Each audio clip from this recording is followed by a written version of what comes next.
οι εκπρόσωποι της Περιφέρειας, πρόσωποι του Δήμου Ιαννικών και των Περιφερειακών Δήμων, επίτιμο μέλος της ΣΕΠΟ, κύριε Κουδούρη Ξενοφών, πρόεδρε των Ενώσεων, Πρέβεζας και Λευκάδος, κύριε Κάτσακα, βλέπουμε ξεκίνησε η εκδήλωση χωρίς να έρθει αντιμετές. Ναι, σε περιμένω. Λοιπόν, κάμε φτάνει μετά. Βλέπουμε για να έρθουμε. Λοιπόν,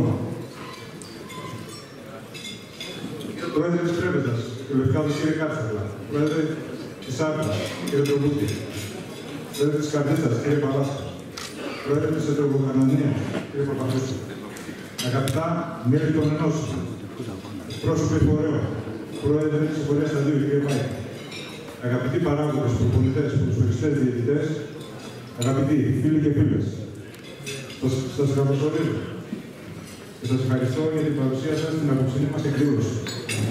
Θέλω να ευχηθώ σε όλους σας μια χρονιά γεμάτη υγεία, ευτυχία, μια χρονιά με πολλές επιτυχίες προσωπικές και συλλογικές. Επίσης, θέλω να ευχαριστήσω και να συγχαρώ όλους εσάς, τους ακούραστους παράγοντες των σωματείων, που συνεχίζετε να υπηρετείτε με περί στο μεράκι το ερασιτεχνικό ποδόσφαιρο και ιδιαίτερα αυτές τις δύσκολες εποχές. Θέλω να σας διαβεβαιώσω ότι όλα τα μέλη του Διοικητικού Συμβουλίου θα είμαστε πάντα δίπλα σας. Θα προσπαθούμε να βρίσκουμε λύσεις στα προβλήματά σας και όλοι μαζί να δημιουργήσουμε ένα ακόμη καλύτερο ποδόσφαιρο, μακριά από βία και εντάσεις, και να το απολαμβάνουμε όλοι μαζί. Και κυρίως μαζί με τις οικογένειές μας. Θυμίζω πως το ερασιτεχνικό ποδόσφαιρο δίκαια αποκαλείται αιμοδότηση του επαγγελματικού ποδοσφαίρου. Και γι' αυτό η πολιτεία θα πρέπει να σκύψει σοβαρά πάνω στα προβλήματα που αντιμετωπίζει ο ερασιτεχνικός αθλητισμός. Γιατί να μην ξεχνάμε, όπως είπε ο κ. Ρακέλης, είναι το ζωντανό ευρωκύτταρο της κοινωνίας μας. Είναι γνωστό σε όλη την κοινωνία ότι οι άνθρωποι που ασχολούνται με το ερασιτεχνικό ποδόσφαιρο και με τον αθλητισμό είναι άνθρωποι δοτικοί, άνθρωποι της προσφοράς. Και είναι ευαισθητοποιημένοι σε θέματα ανθρωπιάς και αλληλεγγύης.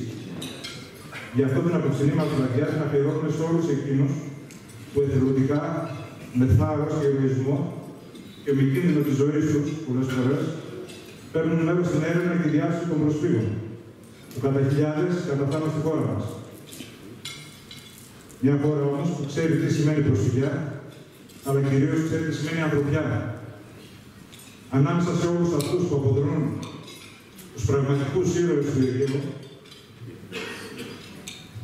που δείχνουν σε όλο τον πλανήτη το τι σημαίνει να είσαι Έλληνας, υπάρχουν και κάποιοι συντοπίτες που μαζί με τους κατοίκους αυτών των νησών, πνίγοντας τον ρατσισμό, άνοιξαν την αγκαλιά τους σε όλους αυτούς τους ανθρώπους, στέλνοντας μήνυμα ανθρωπιάς και αλληλεγγύης σε όλο τον κόσμο. Τιμούμε λοιπόν σήμερα τον συμπολίτη μας, Στάγια Κωνσταντίνο, αλλά στο πρόσωπό του όλους τους εθελοντές Σαμαρίτες. Ο κύριος Στάγιος Κωνσταντίνος είναι αρχηγός του Σώματος Εθελοντών.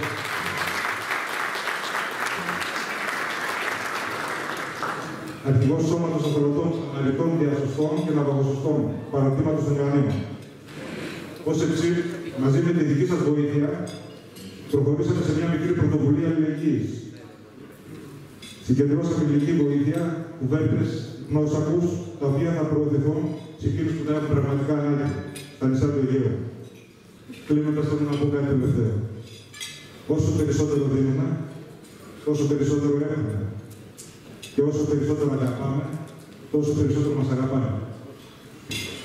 Θα παρακαλούσα όλους σας να σηκωθούμε όρθιοι και να κρατήσουμε ενός λεπτού σιγή για όλα αυτά τα αθώα θύματα ενός άδικου πολέμου που δεν κατάφεραν να βρουν τον δρόμο προς την ελευθερία.